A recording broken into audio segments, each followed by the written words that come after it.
Catholic Moments, Episode 84, Tim Warneka. Blooming, finding joy in the journey and hope in the heaven yet to come. Blooming. Hello and welcome to Catholic Moments. And now, here's your host and my mom, Lisa Hendy. Hey, thanks, Eric, and welcome everyone to another episode of Catholic Moments, the show from CatholicMom.com, where we talk about all things faith, family, and fun from a Catholic perspective. Welcome back after a 2-week hiatus of this show. I hope you guys had a great Christmas and New Year's and Epiphany, and as we still continue to celebrate up through this weekend the baptism of our Lord Jesus Christ, I hope your new year is off to a great start. I've missed you guys, but it's been a really super busy last 2 weeks, and so I hope you enjoyed time with family and friends and were able to get caught up on some past episodes of the show and some of your other favorite SQPN podcasts out there, and that you've been having as much fun as I have. Just to bring you up to date on a few things in my life before we jump into today's program, I know a lot of you are curious to hear about MacWorld. Yesterday I spent the day traveling to San Francisco for the day and attended the MacWorld Expo, and I'm sorry to say that my H2 Zoom recorder spent the whole time in the backpack because I was so wrapped up in enjoying the expo that I didn't even take it out to do any recording. I'd brought it with me thinking I might do some sound seeing like I did last year, but I got there a little bit later due to my treatment in the morning. I'll talk about that in a few minutes. So I got a little bit later start on the day, and I was being a little greedy with my time, so I did not do any news podcasting from MacWorld, but by now you've heard the news that basically there was no news. It wasn't really one of those big MacWorlds where, you know, they have the secret product or whatever. I was able to take some of the new software for a little test drive, including the new iLife suite of programs and the new iWork software programs. I have iLife right now, and I use GarageBand, I use iMovie, and iPhoto quite frequently, so I was happy to look at those new features. To tell you the truth, actually, there are a few cool things. GarageBand seems to have the ability to take music lessons now, so if you're a budding pianist or guitarist, you can sit down right there at your computer and take some online lessons and use GarageBand to teach yourself piano. So I'm actually interested in that for my sons, particularly Adam, the younger one, who's been interested in piano. So we're probably going to check it out for that. The other thing that was really cool about the new iLife suite was on iPhoto, which is my particular favorite program of the three. They have a really cool feature now, geotagging, which enables you to geographically tag your photos, and not just by the city, but actually by the location, which I think that has some really cool applications for people when they're traveling. So frequently I'll take just tons of pictures and then have to go back and later on figure out where I actually was when I took those pictures. But with a GPS-enabled camera, and these days I'm using my iPhone quite a lot to take pictures, it actually physically tags the location that you're in by GPS and makes that one of the tags for your photos. So you can come home from a trip to a city out of town, or a trip to Europe, or a trip to the park or down the street, and have photos that actually remember not only the time you took them, but exactly the location you were at when you took them, which I think has some totally cool applications for digital scrapbooking. So that was a very neat feature. The new keynote on the iWork suite looks pretty cool, has some neat transitions and things like that. So I don't have iWork right now. I might look into that for the future next time I have to do a presentation or something. If you don't own the new Leopard, there's a bundle that actually is a software program which combines the new iLife, iWork, and Leopard together for I think it was $169 for all three programs. So that seems like that might be a bargain if you're looking at investigating those three. I took a look at the new 17-inch MacBook, which was also a very cool computer. I was able to get on and play around with that a little bit. And of course, the big thing at this year's expo, I remember last year when I went for the very first time, it seemed as though the big thing last year was all about the covers for different. There were so many vendors that are selling iPod covers, iPhone covers, everything having to do with accessories, speakers, all those things. This year, it seemed to be all about applications.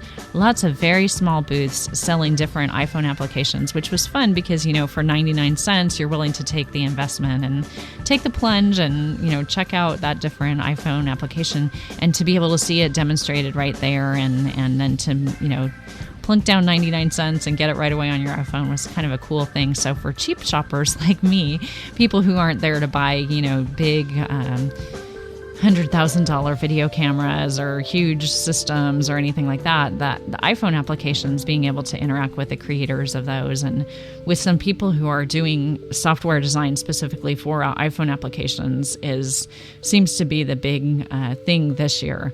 I was actually asked several times during the course of the day, are you coming back next year to MacWorld? Because it seems that with Apple pulling out, that a lot of the vendors are kind of reconsidering whether or not the audience is going to be there. And I do have to say that the traffic was much lighter this year, much fewer people there. Last year, I remember I was there also on the day of the keynote last year as I was this year, even though neither time did I get to attend the keynote. But last year, you actually had a hard time physically walking down the aisles of Macworld. There were just so many throngs of people there. And this year, I didn't get that same sense. It was, there were a lot of people, but it was nowhere near as crowded as last year. And seemed to be fewer vendors. I don't know if that's my perception or if it was just a little less overwhelming to me this year because I'd been through that experience. But anyway, that's my trip to Macworld. I rushed over to San Francisco for the day, and gosh, at some point I'd love to go and spend the whole week, because when you go for the day just to the expo, you really feel like you're just, basically jogging from one exhibitor to the next and not really taking a lot of time to stop and really play with things. But it was a great day, and if you have a chance to go, today is Wednesday, it's still going through Friday, so if you hear this in the next couple of days and you're anywhere in the Bay Area and are thinking about going, I would definitely go. I was trying to figure out a way I could go back on Friday, but I don't think that's going to work out this year. So anyway, great time at Macworld. Wishing I were going to Las Vegas this weekend for the Consumer Electronics Show that's over there. And yes, I will admit to being a big geek. So anyway, speaking of people who are not geeks, how's that for a transition, Deacon Tom?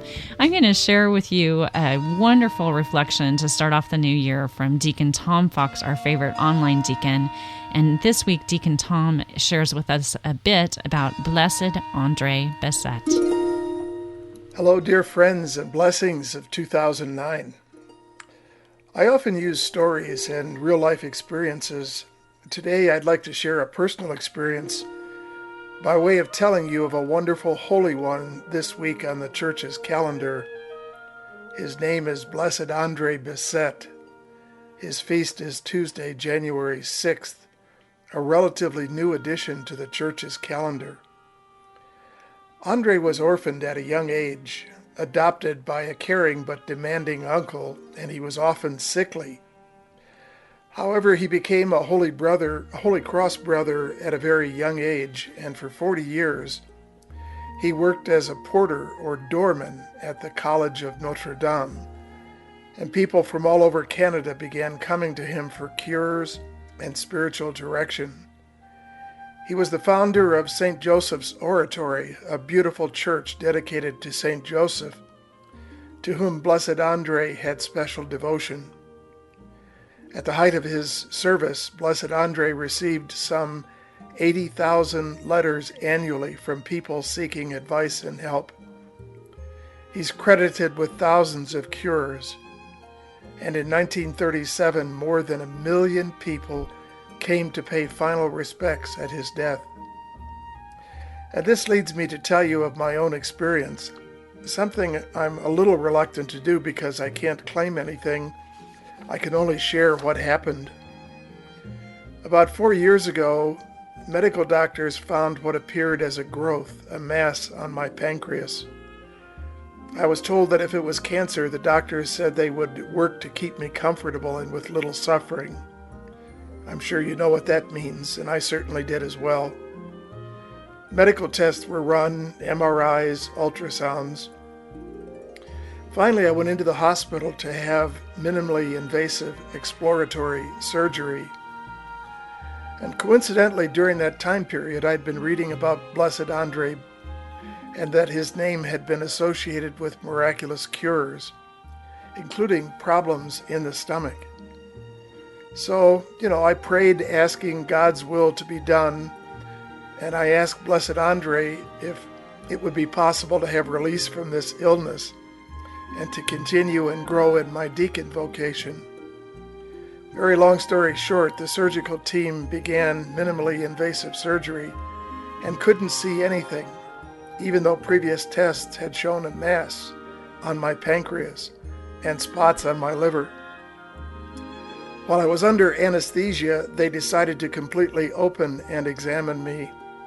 Once inside, they couldn't find anything, no growth on my pancreas, and just some old scar tissue on my liver, which they think was there for a long time. Did Blessed Andre intercede for me? I don't know. Was I healed? I don't know.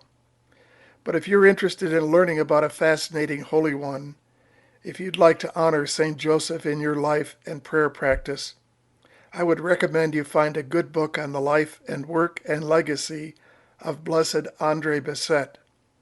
This is Deacon Tom with Healing Blessings. Well, thank you, Deacon Tom, for yet another wonderful reflection and a great way to start off the new year. You can always visit Deacon Tom online at his website at www.deacontomonline.com. And I want to thank you for that reflection and for the prayers that I know you've been sending my way during the last few weeks as I've been facing my own medical issues. I wanted to say Deacon Tom recommended that maybe we check out a book about Blessed Andre Bessette. And I remember reviewing one a few years back called God's Doorkeepers, and it was about Blessed Andre and also about Solanus Casey. Really cool book. So I'll try to find the links for that and share that in the show notes. I believe it was from Servant Publications, and I'd recommend that one as one to learn more about Blessed Andre. And I will be learning more about him myself during the next few weeks as I pray through his intercession for those like myself who are dealing with illness during this time. And in case you've been out of the Catholic Moments loop for the last few months, I think most of you know, but I'm currently undergoing treatment for breast cancer, a very non-life-threatening form of breast cancer. And my radiation treatments started on Monday. So during the next 7 weeks, I'll be going daily Monday through Friday for these brief 15 minutes where I have radiation treatments. I'm fortunate that thanks to my cancer having been caught very early, I do not have to have chemotherapy at this point. So that's truly a blessing. And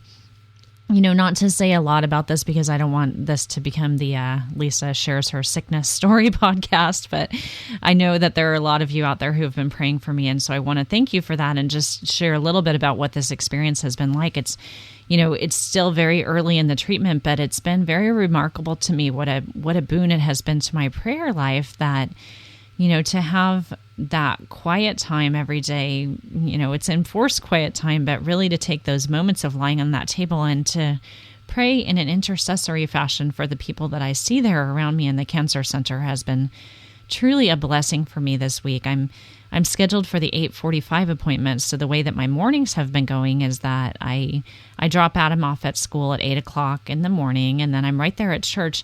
Normally, I would go off to the gym right away, but since this has started and I don't really have time for a workout right now, what I've been doing is going to our 8 o'clock Mass, and then hopefully meeting my friend later in the day for my workout, but going to 8 o'clock Mass and then going straight to my radiation treatments. And that's been actually a really wonderful routine for me for the last few days. I love going to daily Mass, and I unfortunately don't frequently enough make the effort to get there. So I'm saying to you up front that if you can find time during the day one day a week maybe to get to daily Mass. What a blessing it is to do that. And, I was in the habit of always going on Fridays with Adam, but to go, several times during the week has been a real blessing. And then to follow that up with this quiet time during treatment, it's really interesting.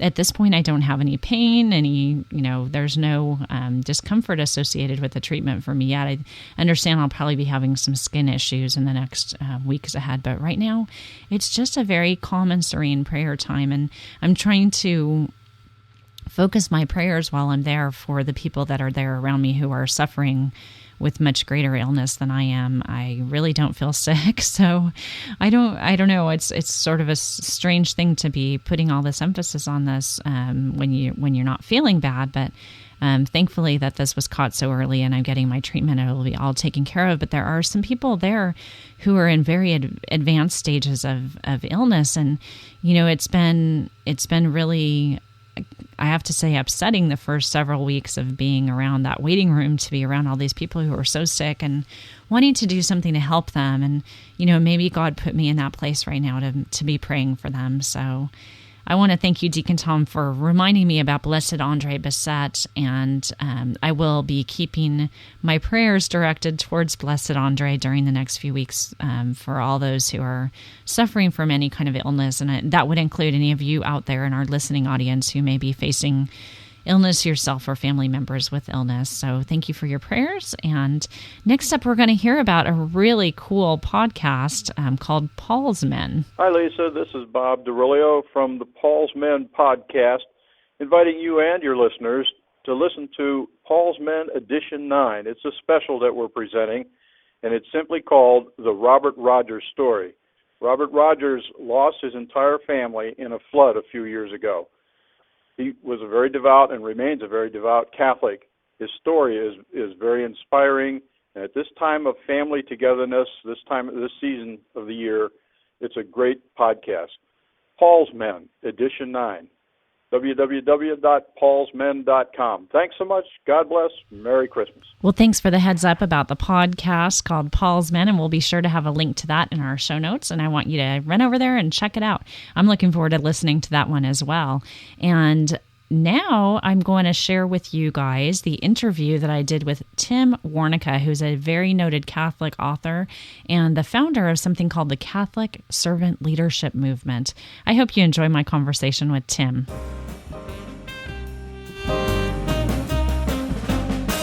Our guest on today's episode of Catholic Moments as we begin the new year is lifelong Catholic author and founder of the Catholic Servant Leadership Movement, Tim Warneka. Hi, Tim. How are you today? Hi. Good, Lisa. How are you today? Good. I'm so happy to have you as a guest on our show, especially as we begin the new year, because I'm very interested in the work that you're doing and how it can impact on the year that we have lying ahead of us, and holds great promise, I think, for making our lives much better. So I'd like to ask you, before we get started and talking about your writing and your work, to just kind of briefly introduce yourself and your family. Well, I'm a lifelong Catholic. I lived in Northeast Ohio most of my life, and I have my wife teaches first grade at the local Catholic school where my two kids attend, and my son is now 13 and my daughter's 10. And keep really busy. I'm a clinical counselor by training, and so I have a small private practice, and then I spend some time traveling around the country talking to a lot of different people on Catholic servant leadership. Great. So now, fun. I'm kind of curious now. I've read your bio myself, but I'd like to have you kind of tell our listening audience how you transitioned from your studies into the field that you're doing right now. Oh, this is a great question, because I ask myself that too a lot of times. But what I was doing, I was working in mental health, and I began to incorporate some Aikido practices, the martial art of Aikido practices, into some of the family therapy that I was doing. And it worked really well in the family therapy, and some of the parents came and said, this stuff works really well. Could it work at work? And I said, sure, let's try it at work. And so I went into their work, and I began to do, what I found out was organizational coaching and consulting, and doing leadership training, using some of the basic principles around and good communication skills and those kind of things. And so I wrote a book on leadership, And then as I did organizational consulting for a couple of years, and I started to really hear a real hungering from people around integrating leadership and spirituality, and had a lot of great conversations with people around the country around Catholicism in particular, about how Catholic fits into leadership, and sat down and wrote this Catholic Servant Leadership, and really has kind of taken off from there. You know, Tim, I'm familiar with Aikido because my son keeps begging me to do it. He's a fencer, and he wants more lessons in his life and wants to do Aikido. But for those who aren't familiar with that particular martial art, can you tell them a little bit more about some of the finer points of Aikido? Sure. Aikido, the title Aikido translates as the art of peace.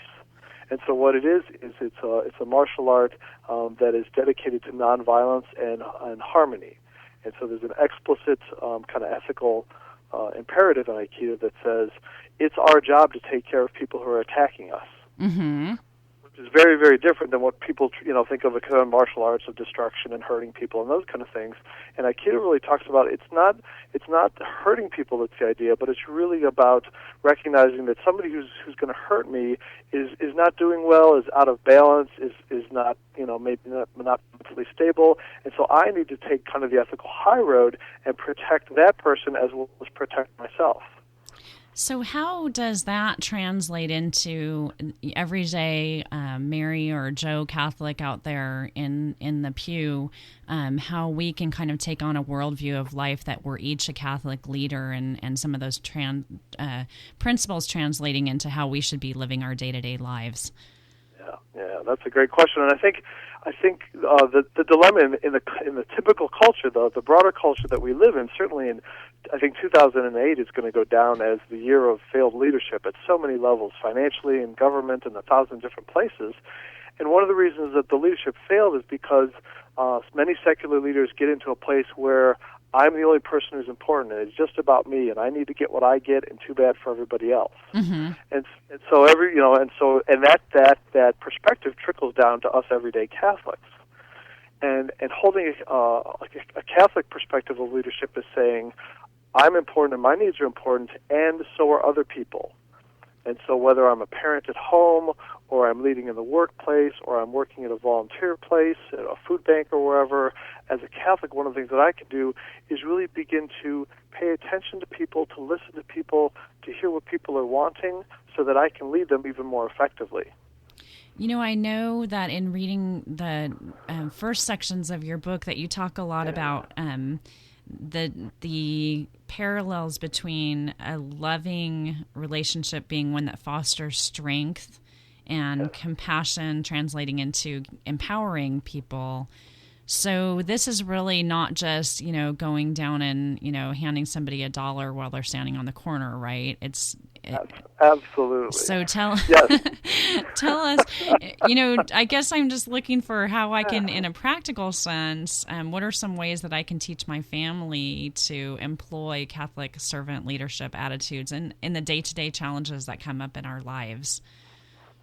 Absolutely, great question. And one of the best ways is to become an effective role model, because all the communication research says that people pay attention to about 80% of the messages communicated. 80% is from nonverbal information, and only about 20% is from the words.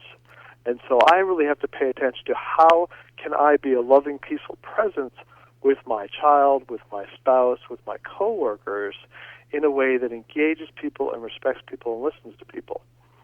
So it's, again, oftentimes we're secular leadership, I think misses the boat, is leaders will pick up a book, or they'll go to a training and they'll say, these are the words that you say, blah, blah, blah, blah, blah, and that's what you do to be an effective leader. Right. And that's not really right, because it misses the whole piece about, it's not just the words that I say, but how do I really carry a peaceful presence? And many of us who have been around, vowed religious people have had that. So many Catholics can think of a priest or a nun or a brother or a sister who really kind of embody peace in a really phenomenal way, and it kind of fills the room when they walk in.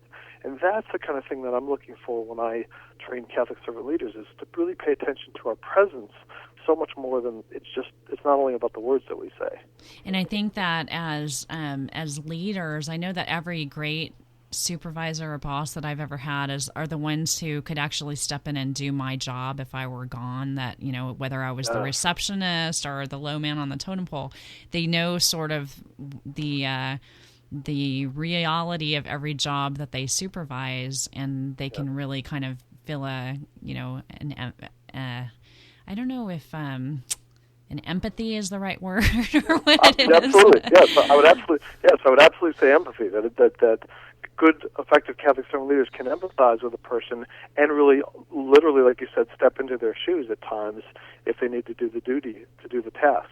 The same when I do family therapy with people, the most effective parents that I see, particularly around teenagers, are the parents who can remember what it was like to be a teenager and go, oh yeah, that's really awkward, or that was hard when I was asking out people for a date or whatever. And the parents who struggle the most are the ones who really kind of lost track of what it was like to be a teenager, and they make these really high, oftentimes unreasonable expectations and demands on their teens, and then there's all kinds of conflict because the teens are pushing back. Tim, have you been eavesdropping at my house? No, I've just been living in my own, so... Yeah, with two teenage boys here, both of whom I swear are going to become attorneys one day because they're very good arguers. But I learned a while ago with my younger one, when he first hit his teens, that you don't just make these sort of arbitrary rules about things, that you really want to have a conversation with them. And I really see with my son, who's a junior in high school right now, that the next year is kind of his internship before he heads out and heads into the real world, and he's going to probably take some falls that I don't want him to take in the next year, but he'll do it sort of in a safe environment. It's a little less scary than when he goes off to college. So I'm definitely going to be employing some of your principles. Now, I'm very interested in your thoughts on the connection between mind-body issues and sort of training ourselves physically so that we can, be effective mental leaders. Say a little bit more about sort of the physical discipline side of that. Yeah, a couple different perspectives. I mean, certainly one is the whole notion that 80% of the message is communicated by the nonverbals, and so there's a physical discipline that needs to go along with how can I be present to somebody, and not simply the mistake that I see many leaders make is that I already know the answer, I know what this person's going to say, so I don't need to listen to them. And to be able to, as a Catholic servant leader, hold an open space of curiosity and compassion, but not completely caving into what the person's saying, is very much a struggle. Interesting. The other piece, go ahead. Yeah. No. And then the other piece that becomes really important is that we have, as Catholics, we have this great, tremendous legacy of role models in all of the wonderful saints that have existed throughout the ages. And the saints have left us some really great writings that say it's great to be peaceful. St. Francis of Assisi says, preach the gospel all times, but use all words only when necessary. And things like that becomes really important, but the saints gave us the what, be peaceful, but they didn't always give us the how. Mm-hmm. So how, because I'll read those things and I'll go, well, how do I do that? I don't know. Yeah, they didn't deal with some of the issues that we deal with in our That's right, and they didn't have to deal with all the kind of the modern day pressures and headaches that we're dealing with in 2009 here. So what I found is that embodied practices like the martial arts, like Aikido, really, again, can bring in a little bit more diversity in terms of offering some perspectives of how can I physically hold myself in a way that is more peaceful, that is more life-giving, that is more loving as a Catholic servant leader. Well, as we enter a new year, I think reading a book like yours is just going to be a great way to start out for so many of us. And again, I want to direct everybody over to CatholicServantLeader.com, and we'll have links to Tim's website and all the places where you listen to this show. But are you one who does like resolutions at the start of a new year? I tend to keep my resolutions flexible. I'm not a person who writes in stone and says, I'm going to do this, because what I find is that by July, the whole year looks really different because my kids are in a different space or my wife's in a different space, and that resolution doesn't make sense necessarily in July. So I want to be soft about it. Yeah. Well, Which, again, I think is a big part of Catholic servant leadership is building in that flexibility so that I don't get too rigid or stuck in one place. If somebody, though, if all this notion is really new to them and everything that you're talking about is sort of revolutionary for some of our listeners, what are one or two things that you think concretely people could do to start off the new year using some of the principles that you teach in your writings and in your speaking? Maybe just one or two kind of key things that would be something they could try out as we start a new year. Yes. I would suggest two questions that people might ask themselves through 2009 or in the beginning of 2009 at least. And the first question is, how can I listen to others even more deeply? How can I listen to others even more deeply? Because being an effective Catholic servant leader is about being a good listener. And the mistake that often gets made in our culture is that if I'm listening, I'm not really doing anything. I'm just kind of waiting my turn to talk. Right. Which is really, really, really counter to Catholic servant leadership, is that listening is an active, engaged process. It's as active as speaking.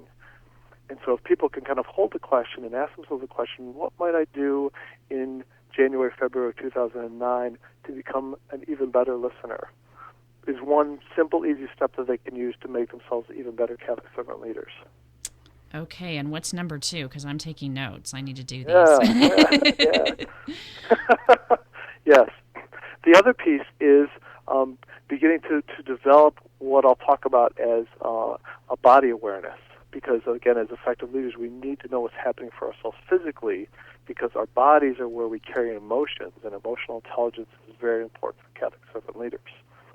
So the second question that I would have people ask themselves is that when I'm leading people, and whether that's being a parent or a volunteer coordinator or leading a Fortune 500 company, when I'm leading people, what's one thing I notice about my body when I'm in conflict, when I'm getting along with people, when things are going well, when things are going poorly? To just begin to pay attention to what do I notice in my body that's happening.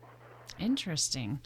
And that's so not necessarily when we're talking about body awareness in a worldly sense, the way that people might look at you and say, okay, this year I want to weigh, 10 pounds less, or I want to be able to run my mile 10 seconds quicker or something like that, but more of a spiritual connection to our bodies and the way we react physically to things.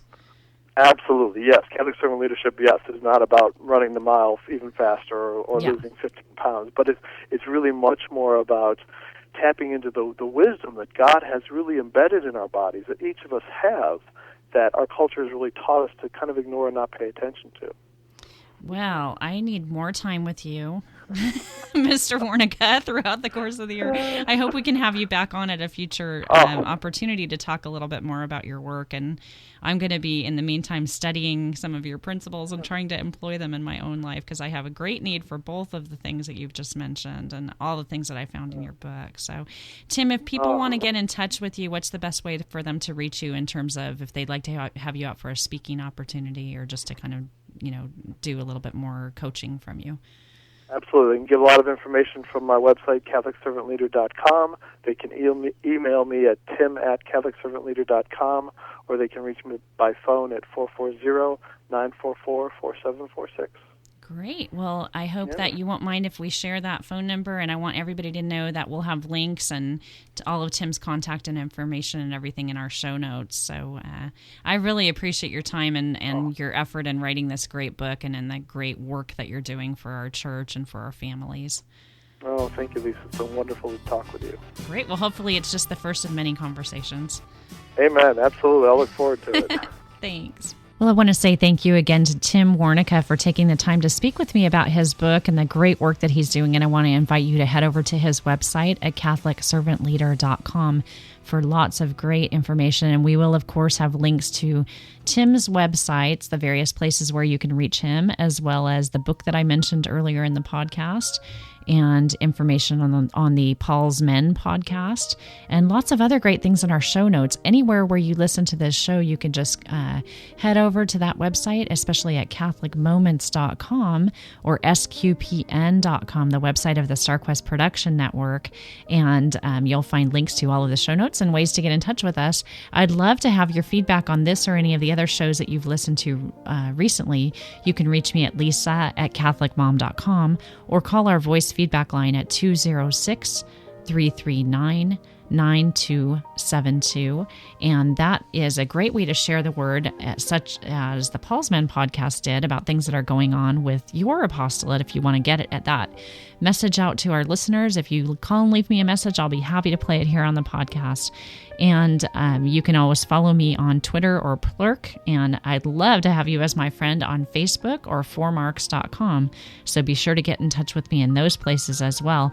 And I do want to mention, I'm so excited that I heard very recently about the great news that the SQPN Catholic New Media Celebration is coming back for its second installment and will be held this year in the great city of San Antonio, Texas. Absolutely one of my favorite places to go visit. So I will definitely be planning to be there in June, and I'm looking forward to sharing more information with you about how you can get involved in that great conference, the Catholic New Media Celebration, back for another bigger and even better year this year. So as we close out the podcast this week, I'm going to close with a prayer through the intercession of Blessed Andre Bessette. And I want to thank Deacon Tom again for sharing with us his reflection on Blessed Andre, and for all the prayers from Deacon Tom and all of you that are out there. So please join me in this closing prayer. In the name of the Father, and of the Son, and of the Holy Spirit. Amen. Blessed Brother Andre, your devotion to Saint Joseph is an inspiration to us.